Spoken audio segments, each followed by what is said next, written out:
All right. So, everybody cool with this? Now we've got profits in an industry. What's that going to attract? If somebody's making abnormal profits, it's now we're getting into the competition. More so. If we have a monopoly, though, what do the competitors face when they try to enter the market? Large barriers to entry. Barriers to entry. Now we're back to our barriers to entry, which might come to us from government with patents or high cost of entry or whatever, all of our different barriers, some sort of restrictions. And so, therefore, our profit prediction is that they would maintain profits in the long run. Okay, so that brings us to this picture. So now, in this section, what does monopolistic competition look like? Well, essentially what happens is if we have this monopoly has to share the market, and somebody comes up with a suitable substitute. So maybe it's McDonald's. I was telling the story of McDonald's. Old McDonald had a farm. They make the first McDonald's. They have a monopoly in fast food hamburgers. But now, right across the street, a king from Europe starts Burger King. Thinks he's going to come to the United States and become Burger King. True story. What's going to happen to the demand for McDonald's hamburgers? It's going to go down, or in this case, kind of shift to the left. What might happen to the slope, by the way, too, if we now have Burger King, Wendy's, Hardee's, other lunch sandwiches? We could even get into chicken sandwiches, Chick-fil-A being a substitute for a hamburger, right? Some days we might be hamburger lovers, but some days we want to change it up and have a chicken sandwich. So as more and more substitutes happen, what do you think happens to the slope of the demand curve? Steeper or flatter? Flatter is more quantity. More quantity? Wait, Mike. I might be thinking that. So does a flat, let's kind of back up in a second and say, if McDonald's has a steeper curve, do they have lots of pricing power or a little bit of pricing power? Lots, right? In other words, if they jack up their prices, they won't lose too much. So this is cocaine, right? If you got a bunch of addicts, this is cigarettes, right? So if you have people addicted to it, they're like, oh, I don't care what it costs, I gotta get rid of these shakes, right? So this is heroin, right? So it'd be nice to be in an industry where there's not a lot of substitutes. So what happens, since I'm on drugs here, what happens when other heroin dealers come to your town to compete with the current heroin dealer? Seriously, what happens? They kill each other. One of them survives, right? Because they want to maintain their monopoly. Because one dealer's heroin is probably a pretty good substitute for another dealer's heroin. They might even be getting it from the same source down in South America somewhere, right? I don't know where we get here. So I guess I was on cocaine there for a second. I had all these drugs figured out. So if all of a sudden there's two heroin dealers and there's a substitute, what happens to the one heroin dealer's pricing power? Does it go up or down? Down. It goes down. So is that a flatter curve or a steeper curve when you lose pricing power? It's flat. So that's what happens. So now with the flat demand curve, what you can think about is, yes, McDonald's has a great hamburger, but they still can't raise their hamburger prices by like 20%. Nobody's going to buy them because they can go right across the street, even going for, let's say, a somewhat inferior hamburger at Burger King, or maybe grabbing a chicken sandwich. So they don't have a lot of pricing power, right, when there's a lot of substitutes. So as we move into monopolistic competition, where there's free entry and exit and a large number of suppliers, we probably expect the demand curve to flatten out a little bit. Okay, questions on that? Yeah. I have a question. That small box rectangle, is that total revenue? Here? Yeah. No. Profit. What is that? It's profit. That's profit. So now, but since you brought that up, let's look at this equation. Total revenue minus total cost. What's the total cost? I go up to the average total cost curve, hang a left, read off that number. This area is total cost. Total revenue minus total cost is that box. Now you gotta remember it. So does that mean in a monopoly that in the long run, the economic profit is still zero? Or it'd be greater than zero? Not in a monopoly. We'd expect in the long run that they would have profits. Yeah, so Yeah, that's so- one of our conclusions to monopoly is in the long run, we expect economic profits greater than zero. That's kind of one of our conclusions from monopoly. And why was that? We already went through it. What was the reason again? No competition because of barriers to entry. So in So on the graph, because of barriers to entry. on the graph, is that shown by the green line not touching the red? Is that what that means? No, that has nothing. This is purely a mathematical function of what our assumptions of the model are. That's what's driving the look of that. That's why I wanted to spend some time kind of working through the cost function. Since it's a little different, this is what I do in principles class, and for the most part intermediate class, where we have functions that follow these properties. So how does the graph show what you just wrote, the long run, that it's greater than zero for economic profit? Is there anything on the graph that shows Because that? it's saying this is the long run equilibrium. Like this graph right here is it. Okay. Nobody's able to enter the market. Yeah. If demand changes, by the way, so if demand goes up for the product, then the monopolist is just going to adjust their quantity so that they're still doing marginal revenue equals marginal cost, and they might be able to get a higher price. Would they keep the If for price? some reason demand drops a little, then they're still going to just kind of adjust their price. So if the demand increases or decreases, are they going to keep their pricing the same, or are they going to change it? They would change it. Okay.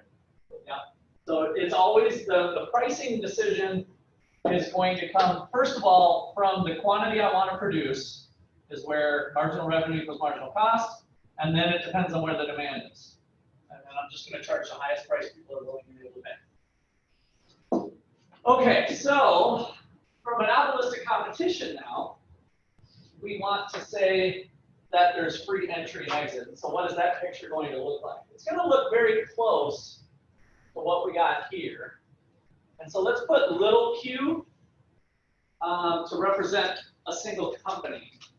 So big Q you can think of as the market quantity, all of the hamburgers, and that is equal to the sum of y equal 1 to n of all the competitors.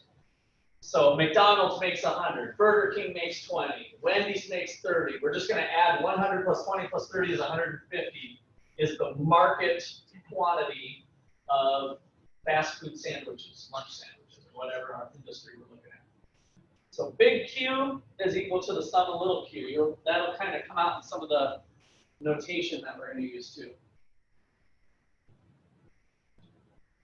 So from that, let me actually just go ahead and add a note here. Note, if firms are identical, then n equals big Q divided by little q, which is stemming from what I just wrote. And n is the number of firms. The number of firms.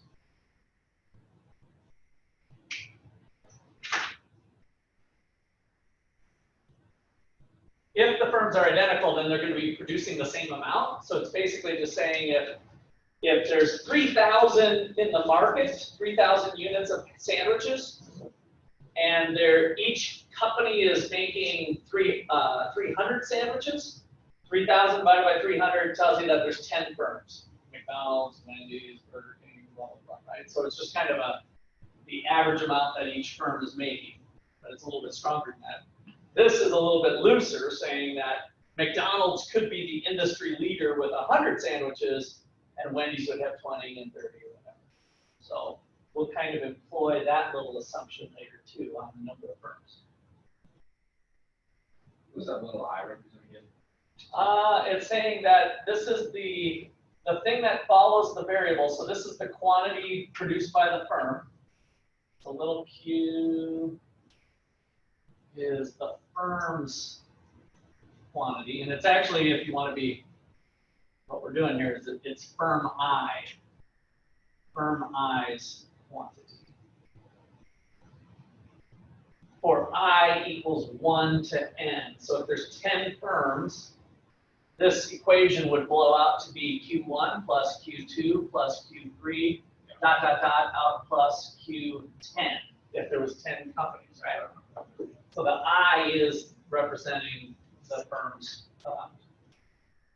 Okay, any other things? You guys should ask those little questions. Like, those things are bouncing around. It's good for everybody to hear that stuff. Because the textbook's going to kind of jump you into that, and probably there somewhere, but you might have to hunt if you don't ask it now. This is the place to do it. Okay, so if we have a demand curve in a monopolistic competition, it's probably going to be a little flatter. So typically, we'll draw a little bit flatter curve. Your textbook may or may not do that, but that's kind of getting the idea that there's a lot of substitutes available. And then you have a marginal revenue curve that's twice as steep lying below it.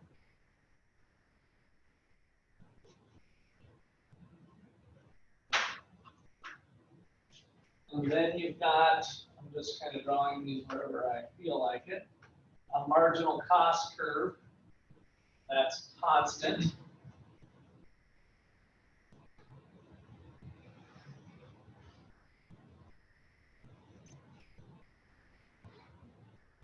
The firm maximizes profits still always and everywhere by producing the quantity where the revenue generated by the last unit is equal to the cost of the last unit. So the firm is going to make, let's call it Q1, is the quantity, the representative firm, by the way, this is kind of a representative firm. This is McDonald's or Burger King or whatever. We're usually assuming that the firms are basically identical. So we're just looking at a single firm here, firm I, one of the competitors. They're going to charge the highest price people are willing and able to pay, which is given by the demand curve. So there's the price of your lunch sandwich. Let's call it P1.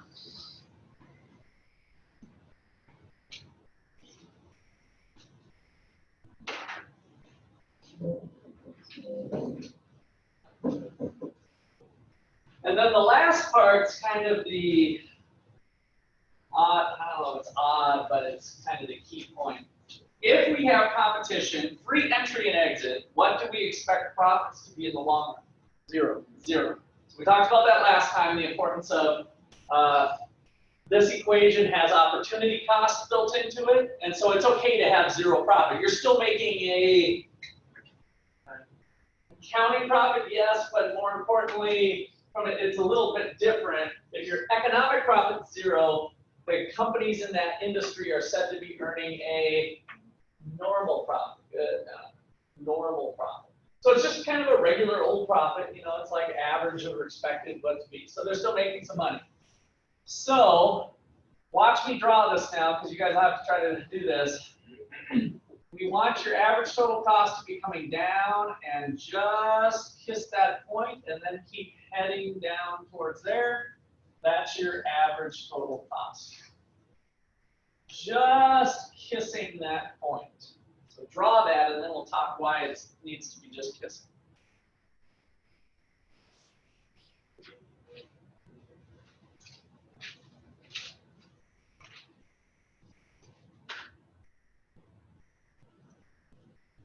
Why could it not be a half moon like what we got here? Why could it not be a half moon? Like, why does it have to be kissing? Why couldn't it be like a half moon, like intersecting like that? Why would that not make sense? There's no economic profit. So if there's a gap, then that means there's a quantity where price would be greater than average total cost. that would exist, but it doesn't. Right? So this is the way it goes. Here's how it would functionally work, you guys.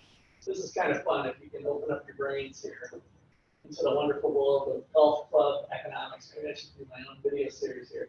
So watch this. What happens as McDonald's loses its monopoly? What happens to the demand curve? Does it get steeper or flatter? Flatter. And would it tend to shift to the left or to the right?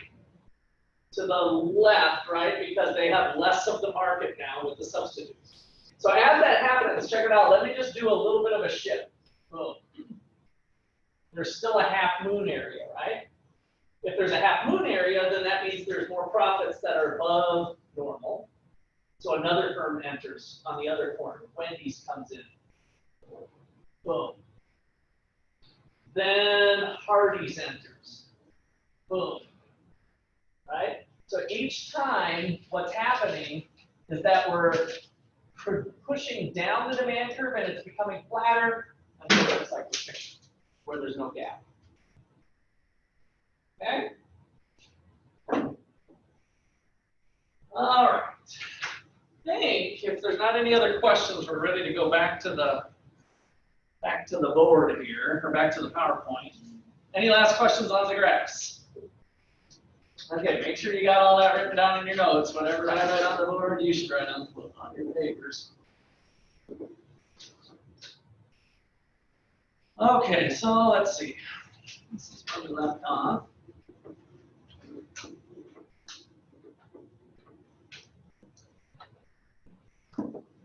Okay, so here is the monopoly model we just did. Marginal revenue equals marginal cost. Produce this one. This is right out of your textbook. It'll be like the figures that you see that you can kind of connect to what we were doing. Average total cost at price. There's your profit. So that's monopoly. Monopolistic competition. Again, your author kept that straight, which is fine for just depicting it, but we end up getting the average total cost curve just kissing the demand curve, getting rid of the profits. And then he's using kind of these weird words, quadopolis. I've never used that. That's the first time ever, by the way. This is the new edition of the book. I don't know if you used that before or not. I don't think you did. Never heard of a quadopolist.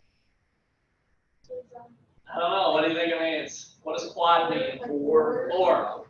So he's saying D4. So we got now McDonald's, Burger King, Wendy's, and Hardee's. There's 4 people in. He's doing this as this demand curve goes. Somebody enters, somebody enters, somebody enters. So the more companies that enter, that demand curve is getting pushed down. So duopolist is with 2 companies, and then they jump to 4 here. And so anyway, this is how we start to think about getting to equilibrium. And where we're really going with this chapter is to say, how many firms are there going to be in a community? How many pizza places are we going to have in Ottawa? I haven't added them up lately, but I think we got around 6 or so. Pizza Time, Pizza Village, Pizza Hut, Luigi's has pizza, Casey's Pizza. You start adding up the pizzas, like, that's kind of the question, like, what would be the amount of pizza we get? Well, this is the answer. People are going to keep coming into the pizza business if there's expected profits above normal. All right, so here is the equation I put on the board too. So the number of firms, big Q, divided by the quantity that each firm is producing. And again, that would be identical firms, but just to kind of give you a feel for that. So when fixed setup cost is associated with producing a particular product, a minimum market size is required to support a firm. So setup cost, how does that tie in with the economies of scale? The setup cost K that we had on the board earlier. How does that deal with economies of scale? Can be dependent on the size of the market. No, not so much the size of the market, because economies of scale is what? Decreasing what type of cost? Just to be careful. Long run average costs go down when I do what? Quantity in the market? What quantity? Quantity you're producing. for your company. So now we kind of got these competing things going on here with big Q is the market quantity, little q is your quantity. Economies of scale deals with you producing more, right? So economies of scale is you producing more, and that's going to kind of tie in for how many firms the market will be able to support. Okay, so how can a producer earn a profit in a relatively large setup cost? Which one of these average cost curves, this one or this one, shows a large setup cost? The one to the right or to the left? Right. The one to the right, the one up, right? How do you know? How do you know? How do you know that K thing? Like, what would be the one thing that would say, oh, I know what K is for this curve, and I know what K is for that curve? What would you do? So what would be a convenient way to know which one has a bigger K? The steepness would help. There's another little easy trick. The price is higher to offset the high cost. I'm giving you a hint actually right now. It's above the other ones. One! Go to 1 unit. If you go to 1 unit, then what is it up at the top? High cost. High cost. And what was our average fixed cost term here?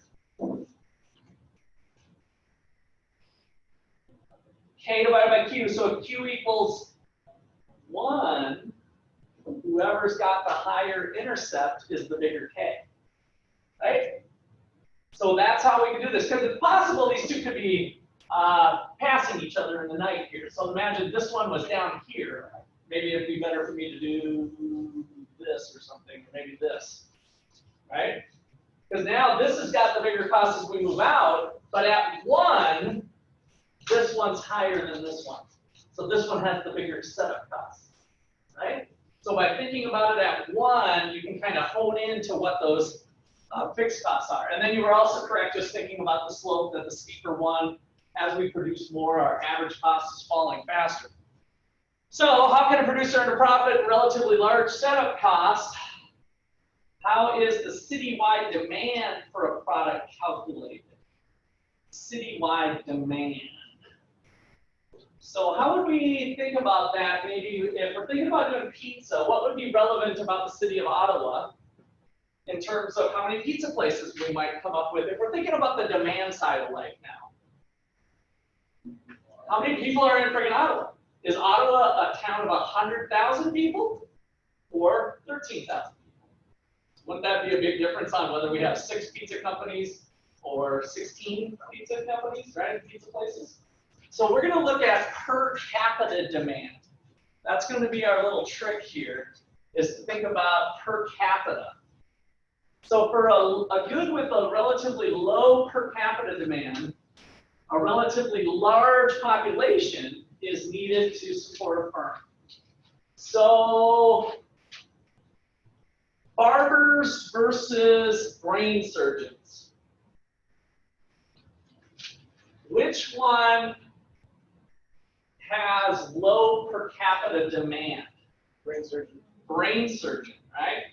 So when we think about high per capita demand, we can think about how many times are we going for a haircut in a given year. If I have 13,000 people in Ottawa, what's the frequency of me going for haircuts? So per person, there's a higher per capita demand as opposed to brain surgery. And I'm using the brain surgery, that's part of the example that the book will go through. So in large cities, there's a higher demand, which means that we can more easily justify having brain surgeons and haircuts, right, and barbers. But in a small city like Ottawa, if you're doing brain surgery, you got to be able to bring that average cost down. You need more higher per capita demand. And so do we have a demand for brain surgery in Ottawa? Be careful. Do we have a demand for brain surgery? Yes. Small. There's people who require brain surgery, but it's not a lot of people. So the per capita demand, as far as a company wanting to locate themselves in Ottawa, would want to be careful with that, Because if this is your picture, and here's Ottawa's demand for brain surgery, you're never going to be able to turn a profit because there's not enough people that are going to come, right? Okay. So, consumer interest in large cities. So we got the production agglomeration. Where did that come from? Agglomeration economies in production. Over the things we talked about last chapter and the chapter before, we kind of been talking about quite a bit in various places. Clustering. Clustering, why do firms call it cluster? Sharing inputs, sharing knowledge. And the switch costs for Switch costs are lower, yeah. So we talked about the tightness, the density, all that stuff. So that's kind of that agglomerations thing. And so now, what sort of consumers experience in a large city? I like to live in the big city because I've got access to live music, right? Live entertainment. And there's lots of places everywhere I go. I like the Kansas City Chiefs. I wish Ottawa had a pro football team. Not gonna happen, right? So we got the Ottawa Braves. God bless you if you a few football players in here, but you're not the Chiefs, right? So we know that. We might be able to come up with some substitutes though that work. Okay, so central place theory thinks about how cities will develop. How many cities will develop? How do cities vary? Why do we have big cities and small cities? What are some of the driving factors? And so they're going to use our per capita demand concept to see where places would be. We're starting off with kind of a baby step with some simplifying assumptions. So a fixed population, there's that word again. What is it called? And what does it mean? Can get it anywhere. So it's available. So ubiquitous inputs, we don't have to worry about inputs getting to market and stuff like that. Uniform demand, so demand's kind of evenly placed around the city. We've got perfect substitutes in different industries, no complementary goods. So using a region of 48,000 people with goods that differ in per capita demand relative to economies of scale, what is this central place stuff all about? So how many people are in the Kansas City metro area? Anybody know roughly what the population is? That includes, by the way, when we're thinking about the MSA, Metropolitan Service Area, we're including Missouri and Kansas. So like Kansas City Metro, what we refer to as Kansas City, how many people we talk? 1 million? Higher. It's closer to 3. So it's around 3, again, depending on where you draw the lines. So we have Overland Park and Olathe. Some of them have big buildings, like the big medical center. Like, why is that there in Olathe and not like downtown Kansas City? Downtown Kansas City has big skyscrapers, right? So we have multiple cities developing around the area. That's the puzzle we're going to try to figure out. So we've got 3 goods that differ in their per capita demand. So per capita demand can be high, low, median location is the center. Workers bid up the price of land, increasing density and generating a city.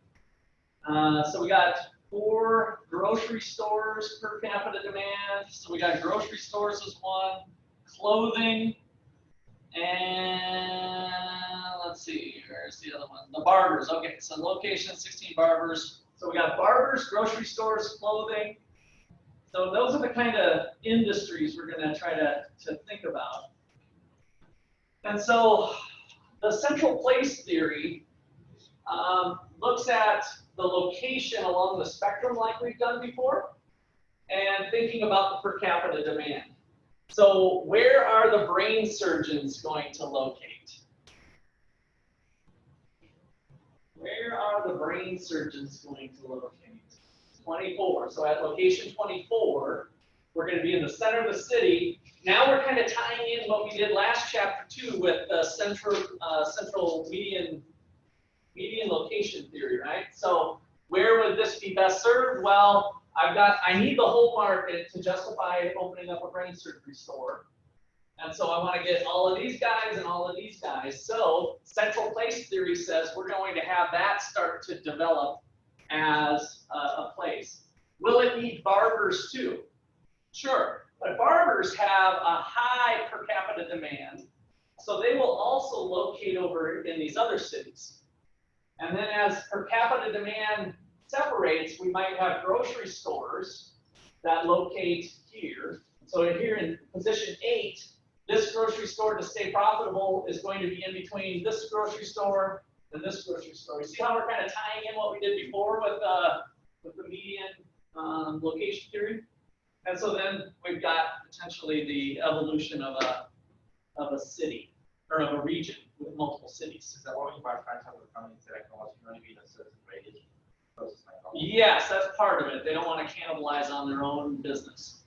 I think Starbucks kind of got away from doing that because they were on every corner and found people would go there no matter what. But yes, that was part of it.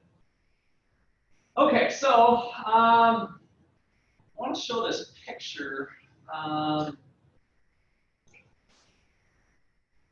So this is actually Indiana. And what they did is they looked at multiple industries. And this is like the central area of the region. And these are industries that are extruded.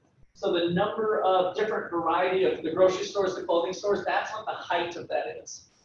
And so we kind of see the central place theory playing out in reality, that we've got a little cluster here. So that, this would be like Overland Park and Lee Summit. And if I'm thinking Canada, I know not all of you know Kansas City, but we have these little bit bigger metropolitan areas that are scattered around like downtown Kansas City. So that's one way that we can kind of test this theory. Does that make sense? We gather data of the number of types of variety of products, and then this is the picture that it looks like in a 3D form. Which is kind of fun. Okay. All right, so relaxing the assumptions.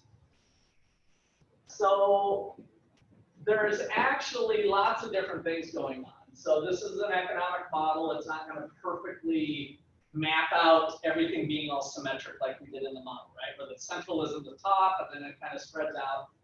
But flavoring in some of these varieties, we can see how they might affect things. So imperfect substitutes. So where do we find the car dealerships in the big city? Do the big car dealers tend to glom together or apart? Together, right? So again, there might be competing factors of agglomeration that are causing the city to not look exactly like the way the theory would put it, right? So that would be one for comparison shopping. Complementary goods. So if we were to put, I think they used the example of like clothing and shirts with shoes. So we got the shoe industry. They wouldn't be, if they're in different parts, they might want to be closer together than apart, even in the spectrum of the continuum. Okay, and then per capita demand, country music, NASCAR, anybody watch Daytona? Did it get delayed till Monday, or was it ran on Sunday? Because the last guy crashed. I saw the one little clip of the crash, but I hadn't heard, but on the final lap. So if you like the big city stuff, we can have differences in per capita demand. Okay, so to wrap up, I know we just got a few minutes, but this will tease your brain. I did have a problem. I was hoping to have a little bit more time. But this will tie in nicely with what we did. This is number 2 of your back of the chapter. And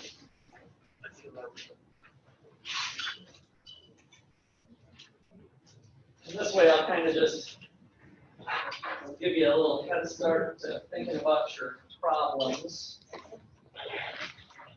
So your city initially restricts the number of pizzerias to 1. The existing monopoly sells 2,000 pizzas per day. The number of firms is N over big Q. And the market quantity is in the firm. In the case of monopoly, the formatting kind of got screwed up, but it's basically 2,000 over 2,000 equals 1, right? With 1 firm.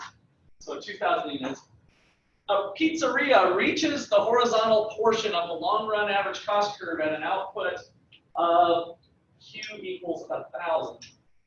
Suppose the city eliminates the entry restrictions got rid of those regulations, and firms start to enter the market.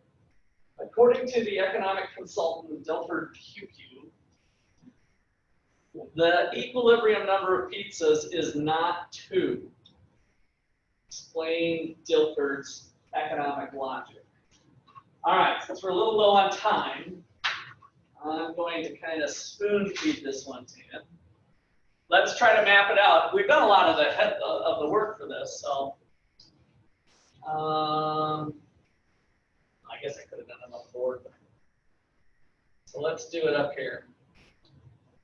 So draw your graph. Oh, yes, I will. Let me drop this. I was going to show some of this. That's why I put it up. But maybe we'll just do that. Okay. So maybe I'll get there.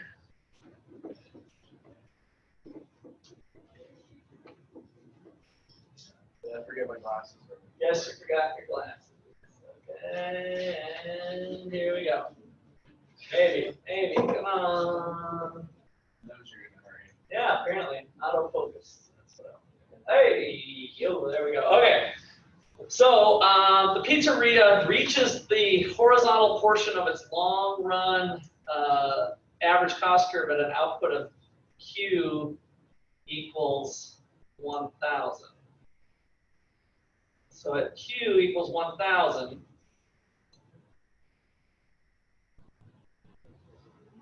we've got the average cost curve basically bottoming out, so we can just kind of bottom out. So you got to have some curve to it. I didn't put very much curve into it, but let's go a little curvy here.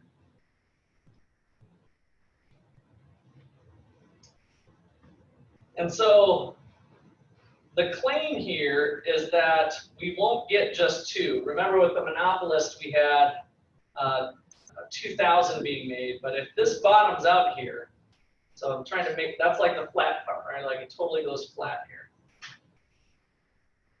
What is our assumption if what do profits need to be in monopolistic competition in the long run? Greater than 0. Or no, 0, sorry. Equal to 0, good. So profits need to be equal to 0.